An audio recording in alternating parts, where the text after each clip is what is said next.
Hello and welcome to another episode of Easy Eats.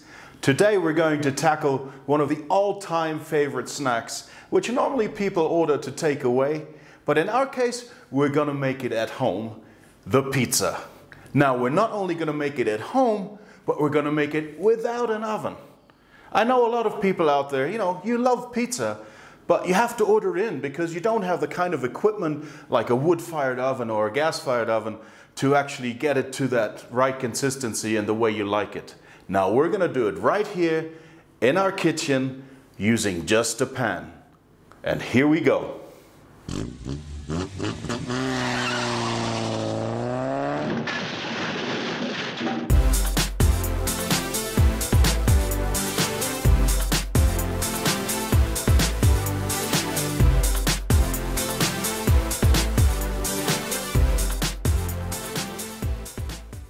So the first thing we're going to do is add about 1.5 cups of flour.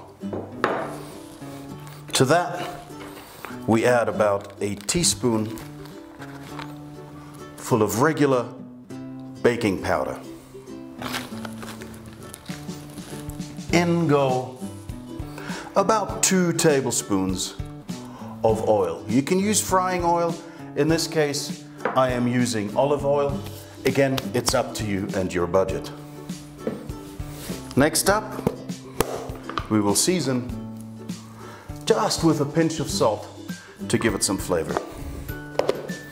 And lastly, you will see this is not a lot, about 1/3 of a glass of water. There you go, that's already enough. We then bring it together until it forms a dough. Now, as you can see, that mix is still a little bit dry. So what we do is we just add 1 or 2 tablespoons of water, and we keep doing that until we get the right consistency. As you can see, it's now getting too wet to actually use a stick, so I have washed my hands and I'm going to use my hand to mix the dough. Now the key here is you want a fairly wet dough because it's going to lose quite a bit of moisture in that pan. You see it's coming together. Now, unlike yeast dough that needs to be kneaded for a long time to release the gluten, we don't really need to do that with a baking flour dough. So now that we have a nice, relatively smooth ball, we are good to go with our pan pizza. We are good to go with our pan pizza. Next up, we're going to make our tomato base. Now for this, I have about 1/2 cup of pureed tomatoes. We're going to add a dash of oil, a pinch of salt, some pepper. You can use white pepper or black pepper, a pinch of sugar. Now again, if you like your base sweeter, you use a little bit more. If you like it more tart, use less. And we're going to use just a small pinch of garlic powder for that extra flavor. Now that all our seasoning is in, we just mix, mix, mix. Now you'll notice I haven't put herbs into this base. That's simply because I will put herbs on top of my pizza. And here we go. The tomato base is ready. Again, for today's toppings, we're going to keep it very, very simple. So here I have a little bit of salami. I have a little bit of chopped up sausage. I have some peppers, actually fried peppers. This is 1 chopped mushroom and some grated cheese, about 2 to 3 tablespoons full. So as you can see, it's not a lot, but it's enough to cover that pizza. What we want to do next is roll out the pizza base. So we flour the surface of the table slightly, on goes our dough, and then we simply use our trusty kitchen roller to roll out that pizza base. Now in terms of thickness, it's entirely up to you. This being a pan pizza, I would err on the side of caution and make it a little bit thinner than perhaps your usual pan base, because the risk of burning is reduced the thinner the base is. As you can see, I'm getting it to about 3 millimeters as it will rise once heated. And here we have it. Our pizza base is ready. Now obviously you want to have it the right size for the pan. So you'll need to measure your pan and then see how big to cut the pizza base. In our case, my pan is about the size of my dinner plates.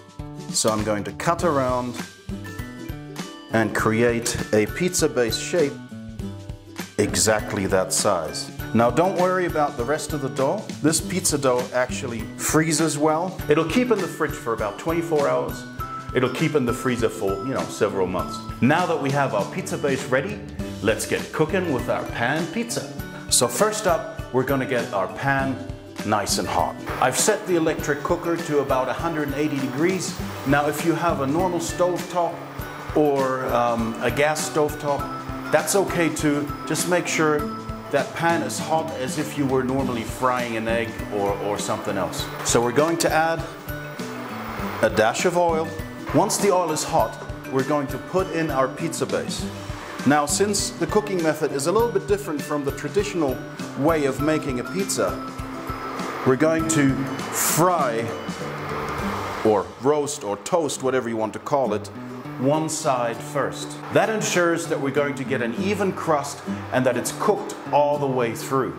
And now, so as you can see, after a few minutes, the bottom is toasted nicely. It's got a little bit of char that will give you that pizza flavor. So I've, flipped it around, and now it's time to add the toppings. First up, the tomato base. You use as much as you want or as little as you want. I prefer a little bit more for a juicier pizza. Next up, we're going to use about 3/4 of our cheese. Why 3/4? Because we want to have a little bit of extra cheese over the toppings. All right, next up, salami goes on. I used less than 50 grams here, so very little. Sausage. As you can see, the pizza is filling up nicely with toppings. Next up, peppers. Just for color and flavor. And my favorite, some people don't like them, but I love them, some mushrooms. Now we're going to use the rest of the cheese that I've held back just to go over the top. Now for the herbs, in this case, I'm going to use a little bit of basil. You can use fresh if you have it. And a little bit of oregano. Now that oregano is the classic pizza flavor that you will notice when it's there and notice when it's not there most of all. So now we've assembled our pizza and it's ready to go back on the heat. We've put the pizza back on the element, and here comes the critical part for a pan-based stovetop pizza. We're going to put the lid on. The lid's going to help melt the cheese, it's going to keep the moisture in, and it's going to keep it from becoming a piece of toast with raw ingredients. I've turned the cooker's temperature down to about 120 in gas, or in electric terms, it would mean a medium to low setting, because what we want to do now, since the base is already somewhat crispy, we want it to cook slowly so all the ingredients cook evenly. All right, 15 minutes later, and you can see it's all coming together. It's time to take the lid off.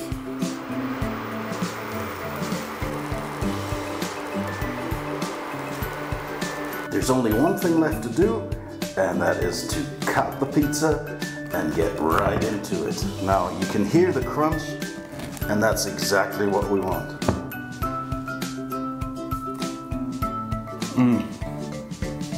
It's crunchy, flavorful. You couldn't wish for better. You can see the crust is perfect. And all it took was 15 minutes.